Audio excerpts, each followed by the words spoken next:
Welcome to all. स्वागत है सभी का आपके अपने यूट्यूब चैनल MBA क्लासेस में। मैं विक्रम सिंह आप सभी लोगों का तहे दिल से स्वागत करता हूं। दोस्तों, आप लोग स्वस्थ होंगे, मस्त होंगे, ज़बरदस्त होंगे और जहां भी हैं वहां अध्ययन कर रहे होंगे।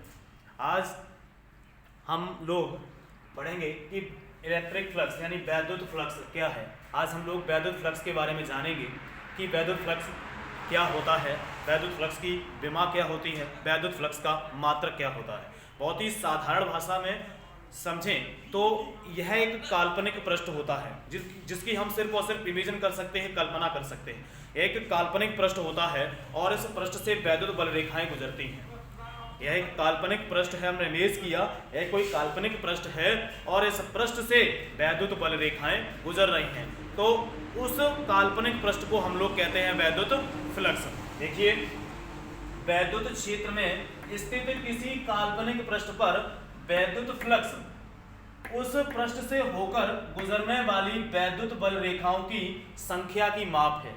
यानी कि कहने का मतलब है, कोई आपका वैद्युत क्षेत्र में कोई पृष्ठ है और कोई उस पृष्ठ से वैद्युत बल रेखाएं अगर अविलंबवत होकर गुजर रही हैं, मतलब वह क्षेत्र के कैसी हैं, समांतर है, लेकिन पृष्ठ के कैसी है, लंबवत है, और क्षेत्र के कैसी है, समांतर है। तो अगर बल रेखाएं गुजरती हैं तो उसे हम कहते हैं वैद्युत फ्लक्स, जिसे हम लोग इसे फाई ई से प्रदर्शित करते हैं, डिनोट करते हैं। फाई ई से प्रदर्शित करते हैं इसे हम।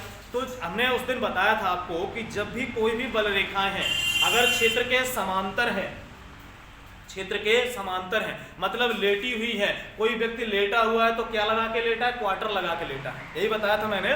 तो यहाँ पर फाई ई बराबर, अगर इसका देखा जाए, फाई ई बराबर क्या हो जाएगा, ई ए कॉस थीटा। फाई ई बराबर ई ए कॉस थीटा। अगर इसके फॉर्मूले की बात की जाए तो फाई बराबर ई ए कॉस थीटा। लेकिन हमारे पास अब कुछ लोग कहेंगे कि फ्लक्स जो है वैद्युत फ्लक्स है। अब वैद्युत फ्लक्स में या तो बल रेखाएं पृष्ठ के अंदर आ रही होगी, या तो बल रेखाएं पृष्ठ के अंदर आ रही होगी, या बल रेखाएं पृष्ठ से बाहर जा रही होंगी। या तो पृष्ठ के अंदर भी आ सकती हैं और पृष्ठ से बाहर भी जा सकती हैं। तो वैद्युत फ्लक्स की कंडीशन उस टाइम पे आती है, दो प्रकार से हो जाता है। जो आपका वैद्युत फ्लक्स है उस टाइम पे जो वैद्युत फ्लक्स है वो दो भागों में डिवाइड हो जाता है, दो भागों में बट जाता है। एक आपका आता है धनात्मक वैद्युत फ्लक्स और एक हो जाता है आपका ऋणात्मक वैद्युत फ्लक्स। एक आपका धनात्मक वैद्युत फ्लक्स और एक आपका ऋणात्मक वैद्युत फ्लक्स। धनात्मक वैद्युत फ्लक्स मैंने बताया था कि जो धन की वैल्यू होती है उससे क्या होता है, इलेक्ट्रॉन बाहर निकलते हैं। उससे क्या होता है, इलेक्ट्रॉन बाहर निकलते हैं, मतलब वह अपने कर्ज से मुक्त होता है।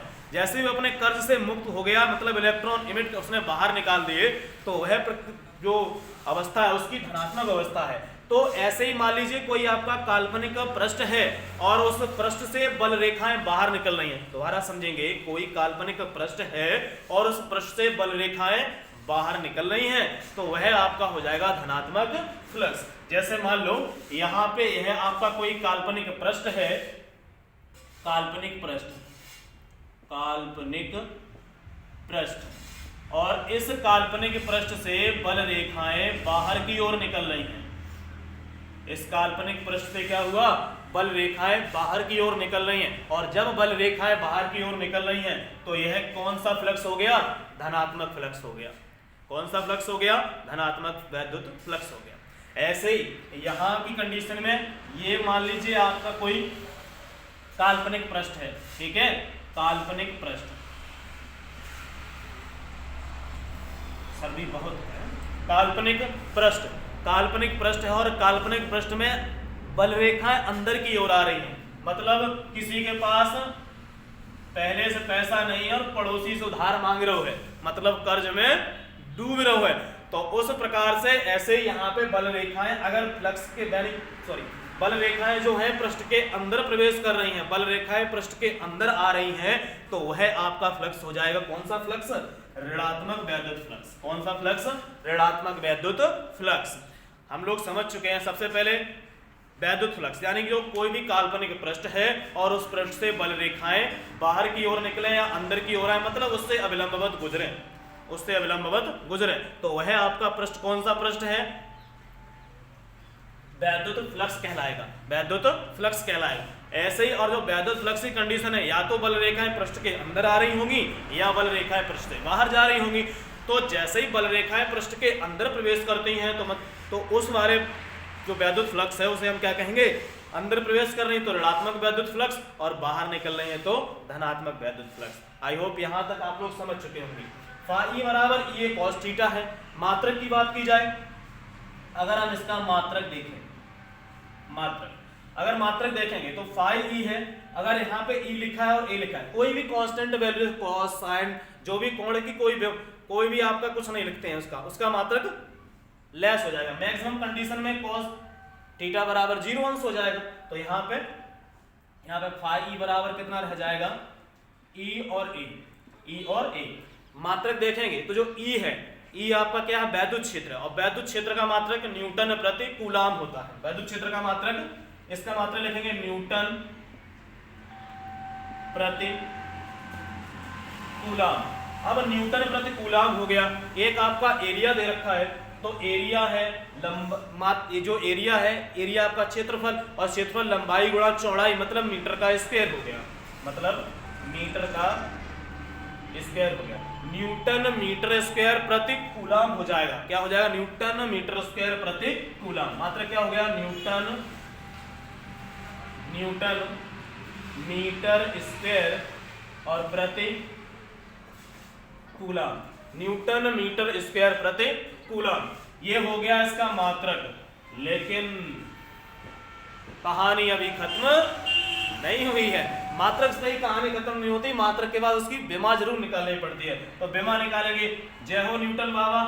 न्यूटन बाबा, मैंने बताया बल की विमा अगर आपको नहीं आ रही है तो बहुत ही कठिनाई वाली बात है, ठीक है। तो बल की विमा क्या होती है, न्यूटन के लिए बल की विमा ml t की घात -2, ml t की घात -2 इंटू मीटर लंबाई, उसके ऊपर चांद पे कितने बैठे, 2, तो l का स्क्वायर। कूलाम को कहां जाना पसंद है, एटा में आना पसंद है, तो एटी हो गया। कितना सरल तरीका है विमा निकालने का है। एल को एल से गुणा कर दो, 2 हिन चांद बैठे, एक जेवालो चांद बैठो, कितने हो गए, 3 हो गए। यहाँ पे देखो m तो अकेली एल कितनी हो गई, 3 हो गई। t की घात -2 है, एक अपॉन वालों और ऊपर जाए वो माइनस को जाए, पॉजिटिव निगेटिव, तो एक जे वालों जोड़ दो ना में -3 हो गई। ml3 t की घात -3, अकेली ए है, ऊपर ले गए माइनस के हो गई, ए की घात -1, बड़े ब्रैकेट को भूलना नहीं। आई होप इसका मात्रक न्यूटन मीटर स्क्वायर प्रति कूलम और विमा ml3 t की घात -3, ए की घात -1, ठीक है। आप लोग आई होप ये समझ में आ रहा होगा। वैद्युत फ्लक्स वैद्युत क्षेत्र में स्थित किसी काल्पनिक पृष्ठ पर वैद्युत फ्लक्स उस पृष्ठ से होकर गुजरने वाली वैद्युत बल रेखाओं की संख्या की माप है। इसे फाई ई से डिनोट करते हैं। फाई ई बराबर ई कॉस थीटा। अगर ई की अगर मैक्सिमम कंडीशन ली जाए तो थीटा बराबर कितना हो जाएगा, 0 अंश, क्योंकि क्षेत्र के समांतर है। और वैद्युत फ्लक्स 2 प्रकार का होता है, एक धनात्मक और एक ऋणात्मक। अगर वैद्युत बल रेखाएं अगर पृष्ठ के अंदर प्रवेश कर रही हैं तो वह आपका कौन सा फ्लक्स हो जाएगा, ऋणात्मक वैद्युत फ्लक्स हो जाएगा। और अगर बल रेखाएं पृष्ठ से बाहर प्रवेश कर रही हैं तो वह कौन सा हो जाएगा, धनात्मक वैद्युत फ्लक्स हो जाएगा। आई होप आप लोग इतना स्क्रीनशॉट ले लें। आई होप आप लोग स्क्रीनशॉट ले चुके होंगे। अब देखिए आपके सामने एक आंकिक प्रश्न लिखा हुआ है और एक समान वैद्युत क्षेत्र सदिश ई वेक्टर बराबर 2i cap plus 3j cap minus 4k cap volt प्रति मीटर। वोल्ट प्रति मीटर लगाया मतलब न्यूटन प्रति कूलाम है। मैं एक पृष्ठ क्षेत्रफल a बराबर आपका 8j कैप मीटर स्क्वायर से गुजरने वाले वैद्युत फ्लक्स की गणना कीजिए। आप इसे चुटकियों में हल कर सकते हैं। आपके पास यहाँ पर जब भी कोई क्षेत्र सदिश दे रखा है, आपके पास कॉस थीटा की जो है वैल्यू दे रखी होती है। कॉस का मतलब है आपका वहां पे डॉट प्रोडक्ट है, मतलब आपका अदिश गुणन है। फाई ई बराबर देखेंगे, फॉर्मूला देखेंगे, फाई ई बराबर ई ए कॉस थीटा, ई ए कॉस थीटा। फाई ई बराबर ई ए कॉस थीटा है आपका। लेकिन हमारे पास जो ई ए कॉस थीटा, जैसे हमने बताया कॉस हटाते हैं, कॉस जैसे ही हटाएंगे तो हम वहां पे डॉट प्रोडक्ट उपयोग में लाते हैं, कॉस हटाएंगे तो डॉट प्रोडक्ट लगा देंगे, तो फाई ई बराबर ई डॉट ए, यानी कि ई वेक्टर हो जाएगा आपका और ए वेक्टर हो जाएगा, ठीक है, ई और ए हो जाएगा, ई डॉट ए हो जाएगा। और E dot A dot product का मतलब होता है कि जोन सी वैल्यू दे रखी है और जिसका साथ जोन सी वैल्यू दे रखी है और उसी के साथ में उसकी अंकों का गुणा करा देंगे। देखो जैसे आई और आई डॉट आई बराबर 1 होता है, ऐसे ही जे डॉट जे बराबर 1, के डॉट के बराबर 1, मतलब डॉट प्रोडक्ट में अगर सेम वैल्यू आती है तो उसकी वैल्यू 1 होती है। बारो जैसे मान लो कहीं पर भी जा रहे हैं, ठीक है, जैसे इस देवी देवता को नमन कर लो, उस देवी देवता को नमन कर लो, सबको नमन कर लो, मतलब कहने का मतलब एक ही है कि ईश्वर एक है। वैसे ही डॉट प्रोडक्ट में अगर सेम वैल्यू से गुणा कराते हैं आई का, जे का और के का, तो 1 आता है, लेकिन क्रॉस प्रोडक्ट में अगर करा दिया तो लड्डू बन जाओगे भाई साहब। के को के साथ क्रॉस करा दो तो 0, ठीक है, वहां पे 0 प्राप्त होगा, लेकिन अगर यहाँ पे तो आपका वैल्यू 1 प्राप्त होगी। कहीं पे भी पूजा करेंगे आप, कहीं पर भी कुछ भी करिए, लेकिन सबसे बड़ा कौन है? हमारे माँ बाप। तो माँ बाप का रिस्पेक्ट करें कि नींद अपनी खोकर सुलाया हमको, आंसू अपने गिराकर हंसाया हमको, कभी दुख ना देना उस खुदा की तस्वीर को, प्यार से कहते हैं माँ बाप जिसको। देखिए तो फाई बराबर ई ए, आपका ई डॉट ए है, तो आप यहाँ पे ये देखेंगे ई के साथ में वैल्यू दे रखी है, ई की देखो 2i cap plus 3j cap minus 4k cap, एक प्रोडक्ट हो गया ई का, डॉट ए की वैल्यू देखो 8j कैप। हमें आगे पीछे कौन क्या कर रहा है हमें किसी से कोई मतलब नहीं है, हमें सिर्फ उससे मतलब है कि जो हमारा जोड़ीदार है, जो हमारा रिश्तेदार है, उसी को हम बुला के खाना खिलाएंगे। पड़ोसियों के रिश्तेदारों से हमें कोई लेना देना नहीं है, लेकिन लेना देना बहुत होता है, मजाक में बोल दिया। 8j कैप और 3j कैप, 8 3 24, कितना हो गया? 24, और फाई ई बराबर कितना हो गया? 24। अब 24 जो आ गया है, फाई ई की वैल्यू आपकी 24 आ गई, ठीक है। कमेंट सेशन में आप फाई ई के साथ में उसका 24 जो है मात्रक उसका लिखना है, ठीक है। आई होप आप लोग कॉपी और कलम के साथ पढ़ रहे होंगे। ऐसा नहीं है कि नोट्स अवश्य बनाते रहें, रेगुलर नोट्स बनाएं और MBA क्लासेस के साथ रेगुलर जुड़े रहें, ताकि आप लोग अच्छी प्रकार से आने वाले आगामी जो एग्ज़ाम है उनकी बहुत अच्छी तैयारी कर सकें। और जो भी लोग इस चैनल पे नए विजिट कर रहे हैं वो लोग शेयर ज़रूर करें, एक व्यक्ति कम से कम दिन में 10-10 बार शेयर करें, ताकि आपका अपना जो YouTube चैनल है MBA क्लासेस वह ग्रोथ कर सके और जिन लोगों की अभी मदद नहीं हो पा रही है उनकी मदद हो सके। तब तक के लिए लव यू ऑल, जय हिंद।